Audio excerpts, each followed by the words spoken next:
আসসালামু আলাইকুম Bangladesh cricket fans. কী অবস্থা সবার? আশা করি সবাই ভালো আছেন। তো বাংলাদেশ অস্ট্রেলিয়া টেস্ট সিরিজ নিয়েই এই ভিডিওটা একটু করব, ওই টেস্ট সিরিজ রিলেটেড।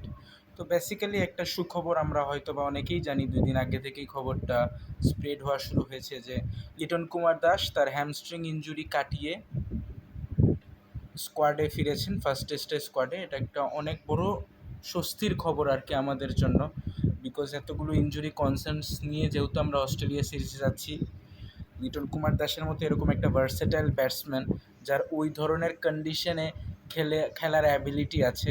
যদি আমরা 22 সালে টি-20 ওয়ার্ল্ড কাপের কথা বলি, যেখানে তিনি one of the most prominent batsman ছিলেন বাংলাদেশের হয়ে ওই ওয়ার্ল্ড কাপে। তো এই ধরনের কন্ডিশন লিটন কুমার দাসের জন্য সুটেবল, এবং এই ধরনের কন্ডিশনে he is the best. But main কথাটা হচ্ছে যে তিনি আদৌ কি ওই ধরনের ইম্প্যাক্ট রাখতে পারবে কি না, বিকজ সবে মাত্র তার হ্যামস্ট্রিং থেকে তিনি ফিট হয়েছেন। টিম ম্যানেজার নাফিস ইকবাল যে কথাটা বললেন যে তার গত এক সপ্তাহের রিকভারিতে they are very much pleased, medical unit তাকে ছাড়পত্র দিয়েছে অস্ট্রেলিয়ার বিমানে ওঠার জন্য।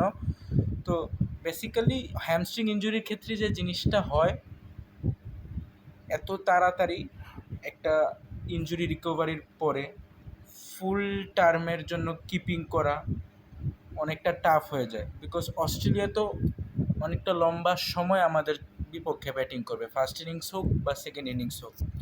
তো এই ক্ষেত্রে লিটন কি আদৌ কিপিং করার জন্য দলে আসবেন না কি না তিনি অনলি অ্যাজ এ ব্যাটসম্যান হিসেবে দলে খেলবেন, সেটা হচ্ছে কথা। তিনি যদি অনলি অ্যাজ এ ব্যাটসম্যান হিসেবে দলে খেলেন, তাহলে টিম কম্বিনেশনটা কীরকম হবে, জাকের আলী আসবেন কি না, তো এই ধরনের একটা স্পেকুলেশন তৈরি হতে পারে। বাট অনলি ব্যাটসম্যান হিসেবে লিটনকে পাওয়াটাও অনেক ভাগ্যের একটা বিষয় এই সিরিজের জন্য, আমাদের জন্য যা হতে পারে। বিকজ এই ধরনের কন্ডিশনে হরাইজন্টাল ব্যাটের শর্টস খেলা, স্কোয়ার লেগ অঞ্চলটা, ফাইন লেগ অঞ্চলটা কীভাবে ব্যবহার করতে হয়, এই জিনিসটা লিটন কুমার দাসের মতো ভালো এই টিমের মধ্যে কেউ জানে না। 2022 টি-20 ওয়ার্ল্ড কাপে ইন্ডিয়ার বিপক্ষে ম্যাচটার কথা যদি আমরা বলি, আর্শদীপ সিং, ভুবনেশ্বর কুমারের বলগুলোকে তিনি যেভাবে ডেলিভারিটলি খেলেছেন, গুড লেন্থের ডেলিভারিসগুলোকে তিনি যেভাবে ফাইন লেগ অঞ্চল, স্কোয়ার লেগ বা ডিপ মিড উইকেট দিয়ে যেভাবে তিনি খেলেছেন, হরাইজন্টাল ব্যাটের যেভাবে তিনি ডেলিভারির শর্টসগুলো খেলেছেন, লেট স্পিডে তিনি যেভাবে খেলেছেন, তো এই ধরনের আই ওয়াচিং কাজগুলো এই ধরনের কন্ডিশনে লিটন কুমার দাস অনেক ভালো পারে। বিকজ আমরা জানি অস্ট্রেলিয়ার মতো কন্ডিশন অথবা সেনা কান্ট্রিজের কন্ডিশনগুলোতে বলটা একটু ইভেন বাউন্সি হয়, বলটা ভালো মতো ক্যারি হয়, এবং যখন বলে ভালো ইভেন বাউন্স হয় তিনি ব্যাকফুট ওরিয়েন্টেড শটসগুলো খেলতে পারেন। তো Liton is a very big tram card in this series, তার সাথে সৌম্য সরকার। তো এখন কথা হচ্ছে কি যে নাহিদ রানা বিহীন আমাদের বোলিং লাইন আপ, যেটা নিয়ে আমি আরও কয়েকটা বিস্তারিত ভিডিওতে কথা বলেছিলাম যে এই বোলিং লাইন আপটা কতটুকু ক্লিক করবে। তো অফিসিয়ালি ফার্স্ট টেস্টের স্কোয়াডে যে 5জন পেস বোলারকে আমরা দেখেছি, শরীফুল এখনও নট শিওর তিনি সেকেন্ড টেস্ট খেলবেন কি না, বাট যে 5জনকে ফার্স্ট টেস্টের স্কোয়াডে রাখা হয়েছে, তাসকিন, খালেদ আহমেদ, হাসান মাহমুদ, ইবাদত এবং মুশফিক হাসান। তো it is a very safe oriented and a very aerial dominant bowling line up আমি যদি বলি আর কি। তো এর মধ্যে ইয়াস দেয়ার ইজ এক্সপিরিয়েন্স, আমরা ইবাদতের এক্সপিরিয়েন্স পাবো, তাসকিনের এক্সপিরিয়েন্সটা স্পেশালি পাবো। এই ধরনের কন্ডিশনে তাসকিনের বোলিং এবিলিটি আছে, তিনি 15 সালের ওয়ার্ল্ড কাপ খেলে আসছেন। হি নোজ দ্য কন্ডিশন, যে এই অস্ট্রেলিয়ার কন্ডিশন কীরকমভাবে রান করে, সেটা পার্থ হোক বা ডারউইন হোক বা ম্যাকাই হোক। তাসকিন আমরা জানি যে নাহিদ রানা যদি এই সিরিজে থাকতেনও, নতুন বলের ক্ষেত্রে প্রথম 10 থেকে 15 ওভারের জন্য তাসকিনের কোনো জুরি মেলা ভার ছিল না। নতুন বলে উইকেট এনে দেওয়ার ক্ষেত্রে Taskin is the main man. Out swing করা, উইন সুইং করা, থার্ড টু ফোর্থ স্টাম্প রিজিয়নটাকে ব্যবহার করা, সেট আপ করে উইকেট আদায় করা, তাসকিনই কাজটা সবসময় ভালো করে নতুন বলে তার ধারে কাছে কেউ না। এই সিরিজেও আমরা সেই ধরনের ডেলিভারিড বলগুলো আমরা তার কাছ থেকে আশা করব, এবং তার এক্সপিরিয়েন্সটা ম্যাটার করবে এই টেস্টে, সবচেয়ে বড় কথা। তিনি জানেন যে কোন ধরনের লেন্থ লাইন ম্যানেজমেন্ট এই কন্ডিশনে অ্যাপ্রুভ করবে। যেমন স্টিভেন স্মিথের মতো ব্যাটসম্যান, যিনি আসলে ওই থার্ড স্টাম্পের আউটসুইং বলগুলোতে অনেক বেশি পরাস্ত হন, ওই ধরনের বলগুলোকে কীভাবে outside third to the off stump বলগুলোকে সুইং করানো যায়, তাসকিন সেটা ভালো জানে। তো তাসকিনের এক্সপিরিয়েন্স এখানে ম্যাটার করবে, এবং তার নতুন বলে তার ডমিনেটিভ এবং ইম্প্যাক্ট বোলিং, এই দুইটা জিনিস এই সিরিজের অনেক বড় একটা ল্যান্ডলাইন ক্রিয়েট করতে পারে। পরবর্তীতে যে নামটা আমি অবশ্যই বলতে চাই, হাসান মাহমুদ। কাউন্টি খেলে আসছেন কেন ক্রিকেট ক্লাবের হয়ে, ভাইটালিটি ব্লাস্ট খেলে আসছেন। তো he knows this condition very much well, ইংল্যান্ডের কন্ডিশন, অস্ট্রেলিয়ার কন্ডিশন, এই টাইপ অফ কন্ডিশন যেখানে বলটা ইভেন বাউন্সি হয়, যেখানে বলটা ভালো মতো ক্যারি হয়, এবং রিভার্স সুইং যে পিচগুলোতে জেনারেট হয়, বিকজ ডারউইন ম্যাকাইতে খেলা।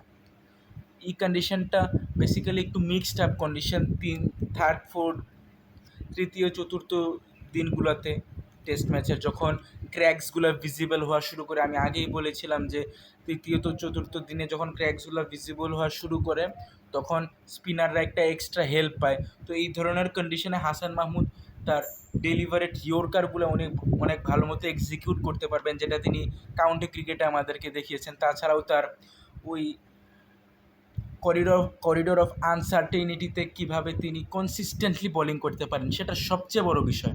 আমি আরও 1 মাস আগে তার বোলিং বায়োমেকানিক্সে বলেছিলাম যে তার সবচেয়ে বড় অ্যাবিলিটি, হাসান মাহমুদের সবচেয়ে বড় অ্যাবিলিটি হচ্ছে তিনি তার লাইন লেন্থে অত্যন্ত পরিমাণ কনসিস্টেন্ট, এক লেন্থে অনেকটা লম্বা স্পেলে তিনি বল করতে পারেন, যেটা আসলে অস্ট্রেলিয়ার ব্যাটসম্যানদের একটু হলেও ভরকে দিবে, because of his unmatchable height of bowling এবং তার lingual bowling action.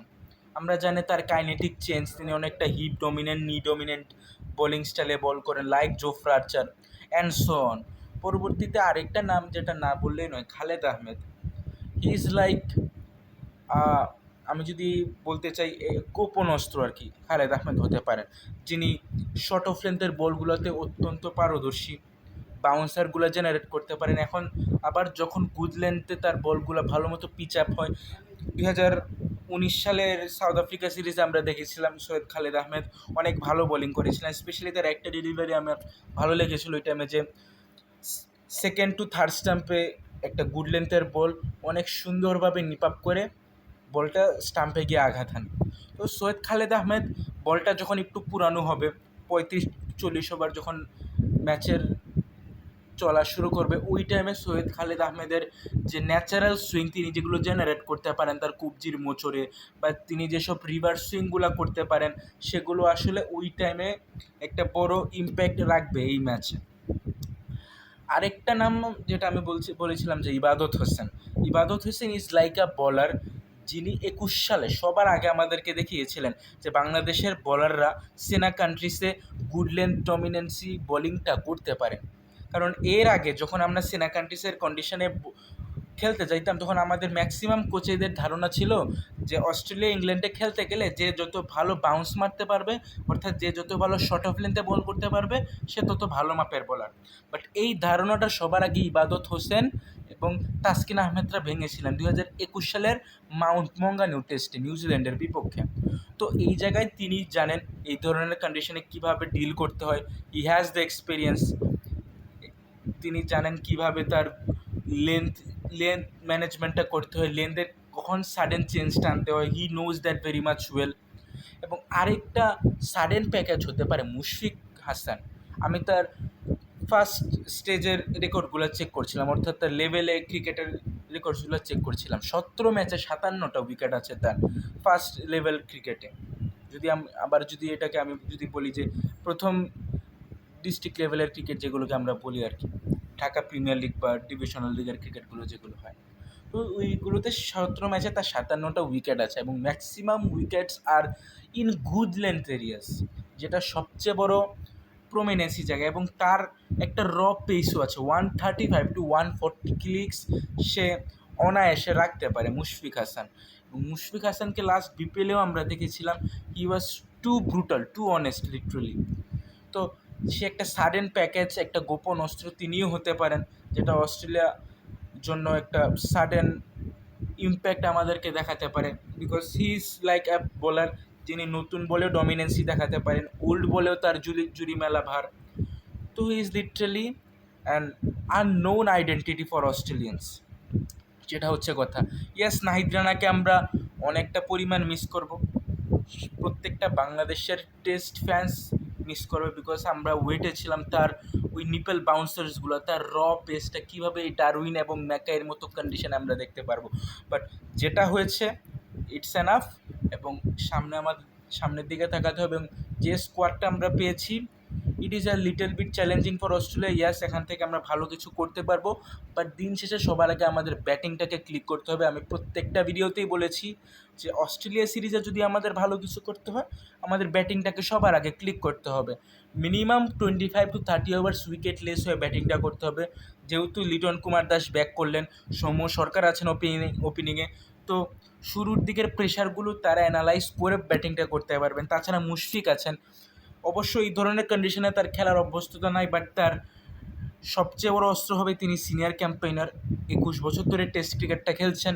He knows how to analyse the pressure, how to create impact on this game. তো অনেক কথা বলে ফেললাম। Everywhere cricket is going on. অনেকগুলো ম্যাচেসের আপডেট দিতে পারছি না অবশ্য অনেকগুলো ব্যস্ততার কারণে, বাট আই উইল ট্রাই, যতগুলো সম্ভব হয় আমি আপডেট দেওয়ার ট্রাই করবো। Pakistan West Indies test series চলছে, এটা নিয়েও আমি বিস্তারিত একটা ভিডিওতে বলবো। তাছাড়াও আরেকটা কথা হচ্ছে যে top T20 Bangladesh emerging team প্রতিনিধিত্ব করবে আমাদের, সেখানে সাব্বির রহমান চান্স পেয়েছেন, সেটা নিয়েও আমি আরেকটা ভিডিওতে কথা বলবো। এবং দিন শেষে everywhere cricket is going on, সেটা হচ্ছে কথা। তো best of luck for Bangladesh team for the Australia series, এবং we want to create an identity at last of all. এখন জিতবো কি হারবো সেটা কথা হচ্ছে না, এটা এই টেস্ট সিরিজে আমার স্পেশাল নজরটা থাকবে যে অস্ট্রেলিয়ার মতো কন্ডিশনে আমরা কতটুকু ম্যাচিউর ব্যাটিংটা করতে পারি, কতটুকু আমাদের টেকনিক্যাল মাইন্ড সেট আপটা আমরা কতটুকু দেখাতে পারি, সেটা হচ্ছে কথা। তো দ্যাটস ফর অল টুডে। আশা করি সবাই ভালো থাকবেন এবং ভিডিওটা শেষ পর্যন্ত দেখবেন, এবং আপনাদের মূল্যবান কমেন্ট সমূহ কমেন্ট বক্সে দিয়ে যাবেন। ধন্যবাদ।